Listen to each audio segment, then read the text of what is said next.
Hola amigos, ¿qué tal? Bienvenidos fotógrafos, fotógrafas, entusiastas de la calidad de imagen. Bienvenidos a mi canal, soy Hugo Rodríguez y hoy os voy a mostrar una comparativa entre una cámara full frame, que es esta que tengo aquí, una APS-C y una micro 4 tercios. O sea, he conseguido tres cámaras y os voy a mostrar cuáles son las diferencias en diferentes aspectos. Entonces, lo que os voy a mostrar hoy en esta prueba en particular, en la que hoy, digamos, he venido aquí al pie del macizo de Montserrat, es para mostraros las diferencias en fotografía de paisaje y concretamente en cómo afecta la profundidad de campo, bueno, y la calidad de imagen de punta a punta. De manera que tengo esta Nikon D750 equipada con un 2470-2.8 VR2, exactamente con el mismo encuadre que he hecho con mi D7200, que ya la conocéis de otros vídeos, con el 1755 2.8. También he hecho exactamente el mismo encuadre, enfocando los mismos sitios y con los mismos diafragmas. Y también, pues con esta Olympus EM1 Mark III, con el 1240 2.8 Pro, que como sabéis es una cámara de micro 4 tercios y por tanto un sensor que es más pequeño que la APS-C y mucho más pequeño que la full frame. De manera que tenemos cuatro tamaños de sensores con exactamente el mismo encuadre y vamos a descubrir qué pasa con la profundidad de campo, pues si conseguimos foco desde el primer plano, desde el primer punto hasta el fondo, o no, y con qué diafragmas conseguimos y con qué calidad, puesto que también la elección del diafragma determina la calidad de imagen final. Como sabéis, diafragmas muy abiertos. Vamos a acercar un momentito la cámara para que veáis, podáis ver el encuadre y aunque bueno, luego lo vais a ver digamos, en ampliado con mucho más detalle, aquí podéis ver cómo es el encuadre. Como veis, he incluido las baldosas en primer plano y también he incluido digamos, el fondo para que veáis las montañas de fondo, aunque ahora no sé por qué, perdón, se me ha movido el zoom sin querer. Como digo, las baldosas de primer plano y la montaña de fondo a diferentes diafragmas, desde F4 hasta F16, entonces bueno, vamos a poder examinar en detalle qué pasa con todo eso. Así que bueno, veremos qué cámara es mejor para este tipo de foto de paisaje, pues igualando exactamente las condiciones entre todas ellas. Efectivamente, aquí veis en qué está basado este segundo vídeo de la serie de la comparativa de los tres formatos de sensor, full frame, APS-C y micro 4 tercios. Y ahora os voy a enseñar los resultados de estas pruebas que os acabo de explicar y voy a comentarlos un poquito.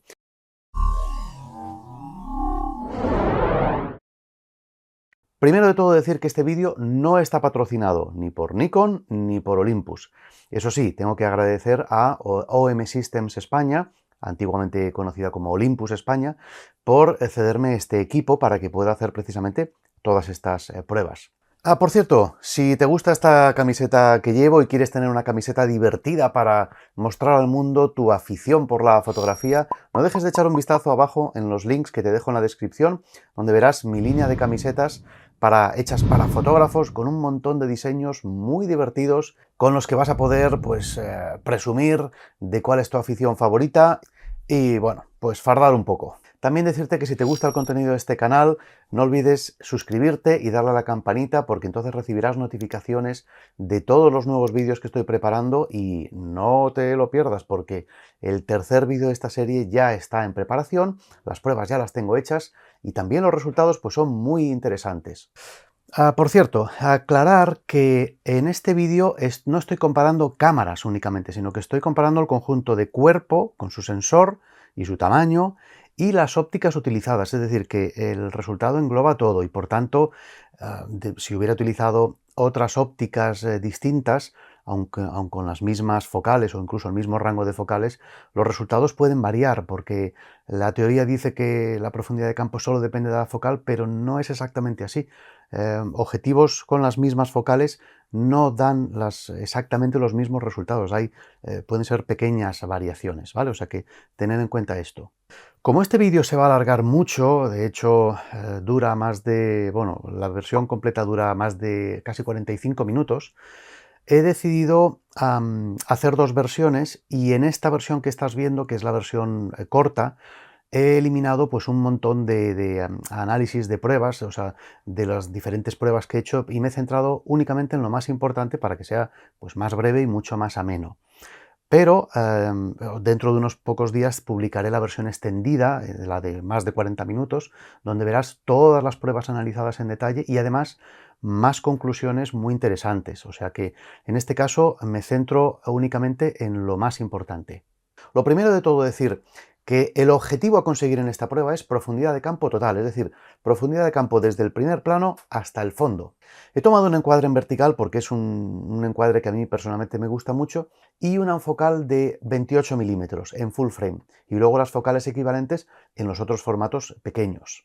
He pretendido que sea lo que, bueno, más o menos sería o representaría una foto de paisaje, pues eso, más o menos atractiva, en la que, pues eso, tienes desde el primer plano hasta el fondo. He enfocado en 4 lugares distintos, o sea, un enfoque cercano, que es esta línea de baldosas que veis aquí, un enfoque, digamos, medio, un enfoque lejano en este árbol y esta farola, y luego directamente en el fondo. En el vídeo extendido mostraré los resultados en los 4 lugares de enfoque, pero lo que voy a hacer en este vídeo que ahora estás viendo es centrarme únicamente en el enfoque cercano, que es el más lógico de utilizar en situaciones como estas, puesto que sabiendo que la profundidad de campo se distribuye 2/3 por detrás y 1/3 por delante, pues ya enfocas en un punto más o menos cercano para que se alargue mucho por detrás. O sea que únicamente me centraré en el enfoque cercano y en el enfoque lejano, más que nada para ver qué pasa si enfocas lejos, y directamente saltaré a las conclusiones. Pero en el vídeo extendido digamos, explicaré todos, que te dejaré el link aquí en cuanto lo haya publicado. He enfocado con las 3 cámaras en los 4 puntos de foco y en cada uno de ellos he tomado fotos a todos los diafragmas, desde 2.8 hasta 22. Por cierto, alguno me diréis, ostras Hugo, pero en ningún momento vas a enfocar a la hiperfocal. ¿Qué pasa con la hiperfocal? Bueno, ya sabéis que hay calculadoras online y también aplicaciones que te dicen exactamente dónde está el punto hiperfocal. Como ya sabréis, la hiperfocal es el primer punto que aparece nítido en la escena cuando enfocas a infinito, a una determinada focal y a un determinado diafragma. Pero es que eso es en teoría. A mí lo que me interesa ver es en la práctica, en esta situación, o sea, con un paisaje en el fondo, descentrado en el extremo del fotograma y no en el centro, pues qué profundidad sale y con el elemento en primer plano hasta dónde sale. O sea, me interesa el resultado real y además para comprobar si coincide con la teoría de los cálculos que dan estas aplicaciones. Si es un tema que os interesa mucho, pues dejádmelo en los comentarios porque, bueno, me puedo plantear hacer otro vídeo en el que analizar, de hecho ya teniendo las fotos puedo analizar dónde empieza la hiperfocal en cada caso y ver, pues eso, si coincide con lo que nos dice la teoría o no. Como podéis ver aquí en el encuadre, pues esta es la foto que he tomado y el objetivo a conseguir, como digo, es profundidad de campo total, es decir, desde el fondo hasta ya no solo digamos, la línea en primer plano, voy a ampliar al 100%, sino incluso digamos, las baldosas y los adoquines en primerísimo primer plano, pues a escaso 1 metro de cámara. Es decir, el objetivo a conseguir es este. De hecho, esta foto ya lo ha conseguido, o sea que alguna de las 3 pretendientes ya lo ha conseguido con alguno de los parámetros. Lo que pasa es que no te he dicho cuál, pero no te lo voy a desvelar hasta el final. Pero desde luego hay una que ya ha conseguido ese resultado y además con la mejor calidad posible. Bien, pues vamos a ver ahora los diferentes resultados y empezaré con las fotografías con enfoque cercano. Así que, bien, pues aquí tengo las fotografías tomadas con la full frame, con todos los diafragmas enfocando en el punto cercano. Vamos a ver los resultados. Bueno, como puedes ver aquí, debajo de cada foto aparece la indicación de que estas son las fotos con el foco cerca y el diafragma con el cual ha sido tomada cada una de las fotos, desde 2.8 hasta 22. Bueno, lo primero que se aprecia claramente es que en la foto a 2.8 hay un grandísimo viñeteo, que se puede ver cómo se oscurecen las esquinas. También este viñeteo se nota bastante f4 e incluso a 5.6 y empieza a desaparecer a partir de f8, que es donde se minimiza. Pero vamos a ver, en primer lugar, vamos a ampliar al 100% el punto donde se ha hecho foco. En este caso lo que vemos es que, bueno, el punto donde se ha hecho foco, claro, obviamente está enfocado en todas y la definición, que es lo que ahora os quería mostrar, es más o menos similar, pero si te fijas, a 2.8 y a 22 la definición decae ligeramente, mientras que entre f4 y f16 la definición es realmente muy alta. Esto es porque a diafragmas muy abiertos y a diafragmas muy cerrados, normalmente el rendimiento de la óptica decae, y eso es porque a diafragmas muy abiertos aparecen muchas aberraciones y a diafragmas muy cerrados se corrigen la mayoría de aberraciones, excepto una que aumenta y estropea este resultado. Por eso, si quieres conseguir la máxima calidad, debes de evitar los diafragmas más abiertos y los diafragmas más cerrados por la difracción. Pero ahora vámonos a examinar el primer plano y vamos a ver hasta qué punto aparece enfocado, vamos a ver por aquí, el primer plano con las baldosas, y vemos que pues 2,8, 4, 5, 6, 8, 11 y a 16 podríamos considerar que el primer plano, el primerísimo primer plano aparece enfocado. A 22 se pierde un poco de foco. Bueno, pues a 16 parece que estaríamos cerca de conseguir el objetivo. Y si nos vamos a las montañas del fondo, vemos que únicamente a f16 se consigue el resultado, a f22 también, pero como hemos visto, la definición decae ligeramente. ¿Esto qué quiere decir? Que en la full frame conseguimos el objetivo, o sea, desde el primerísimo primer plano hasta el fondo, únicamente a f16. Bueno, también a f22, pero a calidad baja, y entonces nos quedamos con el f16, con el que conseguimos un mejor resultado. O sea, vamos a ver ahora qué pasa con la APS-C. Bien, pues aquí tengo la APS-C, la D7200, desde 2.8 hasta F22. Primera cosa que notamos, el viñeteo es mucho menor. O sea, hay mucho menos viñeteo a 2.8 y prácticamente desaparece a F4. Por lo tanto, primera ventaja del formato APS-C. Si amplío al 100% en el punto de foco, vemos que la definición, pues de nuevo es buena en el punto de foco.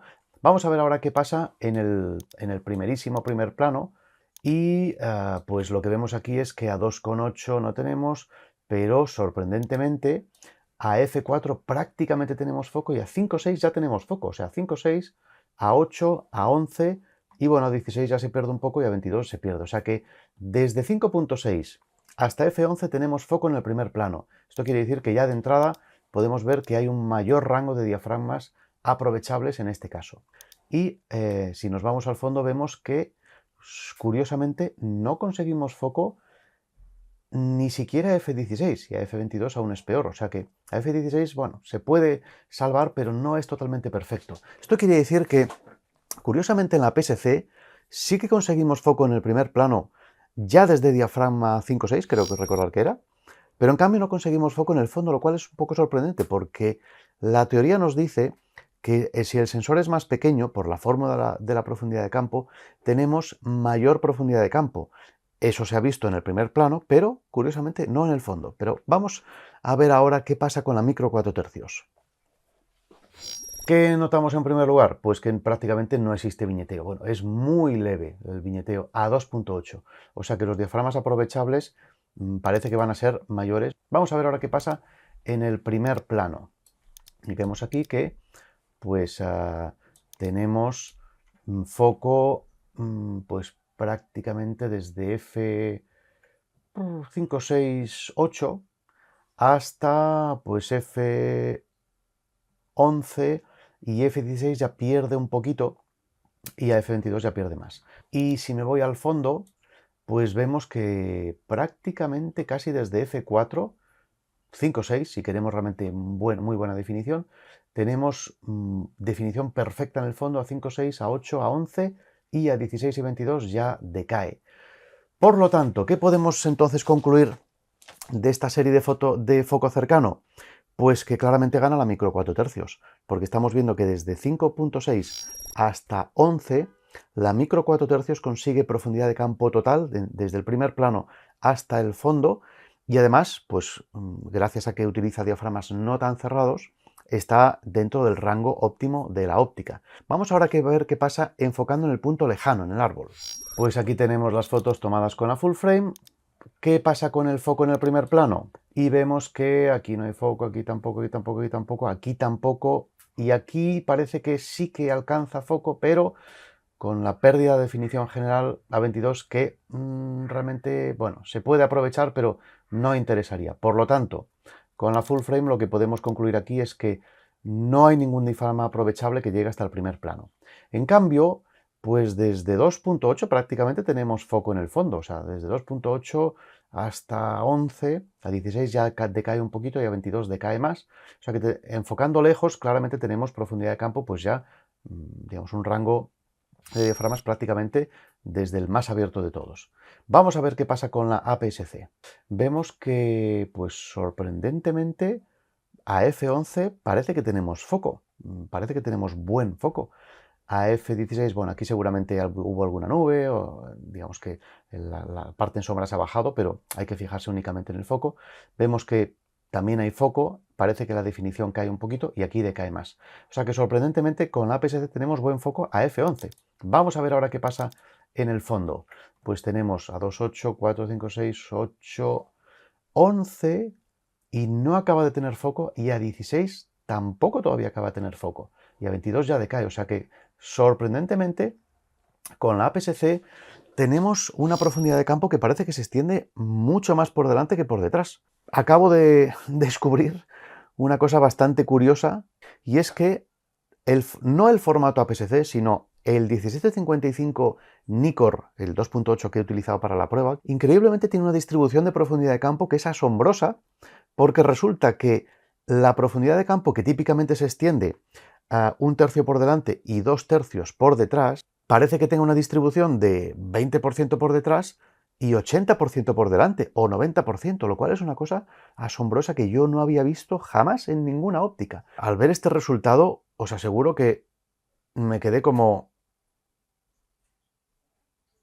¿Cómo? Pero... Vamos a ver, pero si he enfocado en el fondo, ¿cómo puede ser que el fondo no quede enfocado?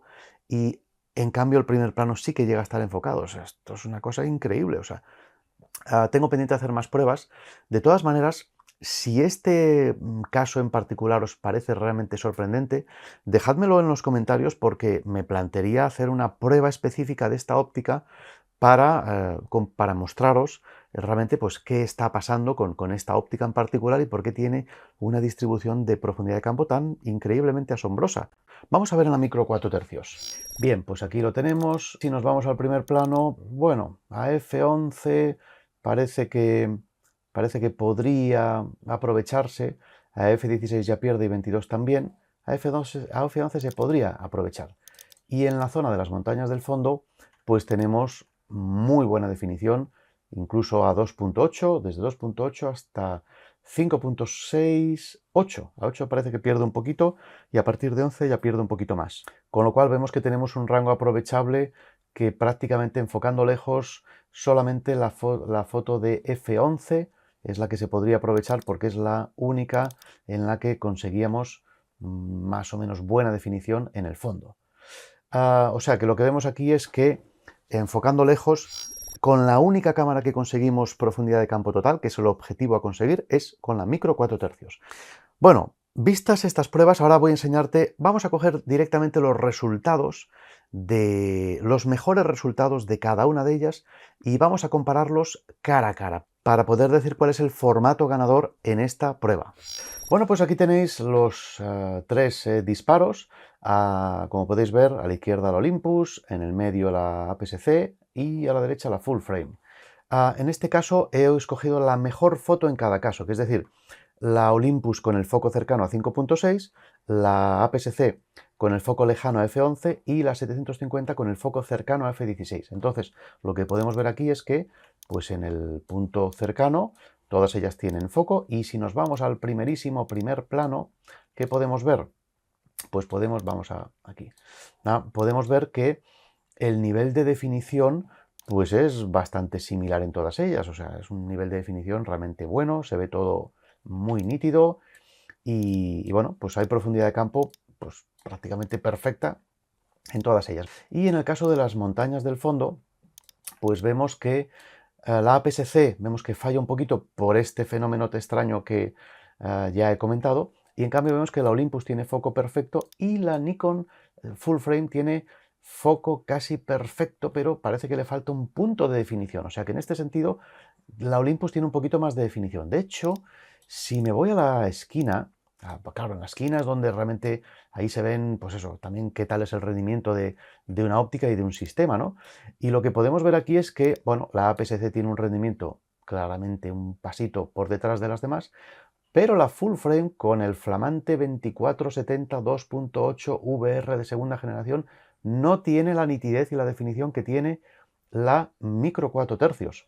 O sea que en la esquina, o sea, no solo la micro 4 tercios tiene más definición, sino que en las esquinas tiene mejor calidad de imagen. Y no solo eso, sino que si examinamos la zona esta de foco lejano, la micro 4 tercios tiene mejor definición que la full frame y que la APS-C. O sea que esto quiere decir que la micro 4 tercios tiene mejor definición tanto en el centro como en las esquinas, tiene la mejor profundidad de campo posible, pero es que además tiene una grandísima ventaja con respecto a las demás, y es que este resultado se ha podido conseguir a solo f5,6. Eso quiere decir que si comparamos con la full frame, cuyo resultado he conseguido a f16, estamos hablando de que desde 5,6 son 8, 11, 16, son 3 diafragmas de diferencia. Claro, esto quiere decir que para conseguir este resultado, en la micro 4 tercios puedes disparar con 3 pasos de diafragma más abiertos, por lo tanto, quiere decir que en condiciones de poca luz, por ejemplo, y por ejemplo no tienes trípode, disparar con 3 diafragmas más abiertos tienes una ventaja que puedes aplicar al ISO. O sea, puedes disparar con 3 puntos de ISO más bajos y por lo tanto niveles de ruido claramente mucho menores, por lo tanto tienes más calidad general, lo mires por donde lo mires. Por lo tanto, se puede concluir definitivamente con esta prueba que definitivamente la micro 4 tercios es la mejor cámara para fotografía de paisaje, al menos cuando el objetivo es conseguir que toda la escena quede perfectamente enfocada. Por cierto, comentar también que la full frame tiene una desventaja adicional, y es que no me olvide decirla, me ayudo de mi guión, y es que produce muchísimo viñeteo a diafragmas abiertos. Los diafragmas 2.8 y 4 no son muy aprovechables porque el viñeteo es muy fuerte.